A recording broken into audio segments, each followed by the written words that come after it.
আসসালামু আলাইকুম। আমি কিয়া রহমান আমার কুকিং চ্যানেল থেকে আপনাদের সাথে আবারও একটা ব্লগ শেয়ার করছি। আশা করছি আপনাদের কাছে অনেক ভালো লাগবে।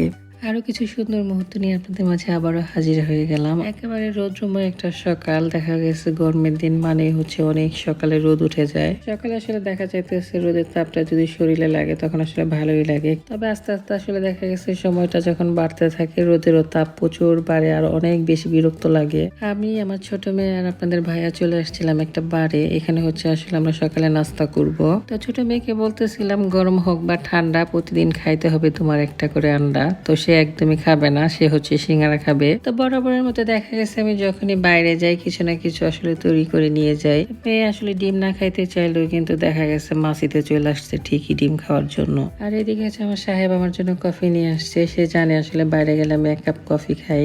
এই যে ধরেন এখানে বসবো, দুজনে খাওয়া দাওয়া করবো, তারপরে অনেকক্ষণ আড্ডা দিব। আজকে আমাদের আবার একটা অন্য শহরে কাজ আছে, তো সেখানে আসলে যাব। তো এখানে বসে আমরা অনেকক্ষণ আড্ডা দিলাম, গল্প করলাম দুইজনে মিলে। আমি একেবারে ছোট থেকেই বন্ধুপ্রেমী মানুষ ছিলাম না, খুব অল্প মানুষের সাথে আসলে আমি চলাফেরা করতে পছন্দ করি। আর আমার বিয়ের পর থেকে তো আমার হাজবেন্ডই হচ্ছে আমার প্রিয় বন্ধু, একেবারে আমার ছোটবেলার সাথী বলতে পারেন। আমি যখন আসলে আমার হাজবেন্ডের প্রশংসা করি অনেকের কাছে আসলে এই ব্যাপারটা কেন যেন ভালো লাগে না। এই মানুষটা আসলে আপনার সব দিকে খেয়াল রাখতেছে, আপনার ইচ্ছে পূরণ করতেছে, আপনার শখগুলা পূরণ করতেছে। এই মানুষটা আসলে আপনাকে সম্মান দিতেছে, আপনাকে মর্যাদা দিতেছে, আপনার কথার মূল্য দিতেছে। আসলে কেন অন্য মানুষের সামনে অসম্মানিত করতে হবে এই জিনিসটা আমার একদমই মাথায় আসে না। আর আমার কাছে আমার হাজবেন্ড অনেক সম্মানের একটা জায়গা। ভালো খারাপ সবকিছু মিলিয়ে কিন্তু একটা মানুষ হয়, আর যে মানুষটার ভিতরে খারাপের তুলনায় ভালো দিকগুলা বেশি তার তো সেই প্রশংসাগুলা করতেই হবে। আমি হচ্ছে এরকম একটা মানুষ, আপনার হাতে যদি আমি কখনো 1 গ্লাস পানিও খাই সেই কথাটাও আসলে আমার সারা জীবন মনে থাকবে এবং আপনার কাছে আমি সারা জীবনই কৃতজ্ঞ থাকবো। ইদানিং কালে আসলে আমি খুব মজার একটা জিনিস খেয়াল করতেছি, কিছু মানুষ আসলে অযথাই আমার শত্রু হয়ে গেছে। এই মানুষগুলাকে একটা সময় আমি অনেক বেশি সাহায্য করছি, অনেক বেশি হেল্প করছি, তাদের বিপদে আগায় গেছি।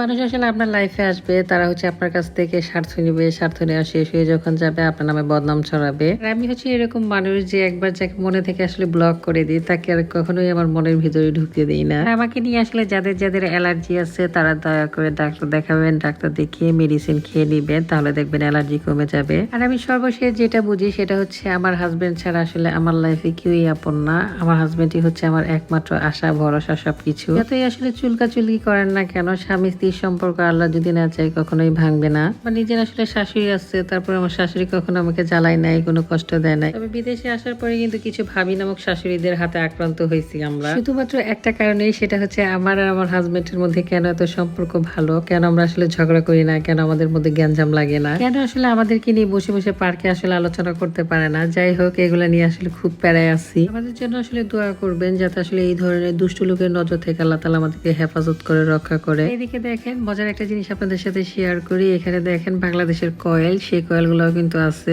দেশে আসলে সবকিছুই পাওয়া যায়, আমাদের বাংলাদেশে যা যা আছে বিদেশেও কিন্তু সবকিছুই পাওয়া যায়। বাংলাদেশের তুলনায় কিন্তু এখানে আরো ভ্যারাইটির জিনিস পাওয়া যায়। আপনাদের সাথে আসলে অনেক কথাই এখন শেয়ার করি, আরো অনেক কথাই আসলে শেয়ার করতে ইচ্ছা করে। অনেক মানুষের আসলে চেহারাও সামনাসামনি দেখাই দিতে ইচ্ছা করে।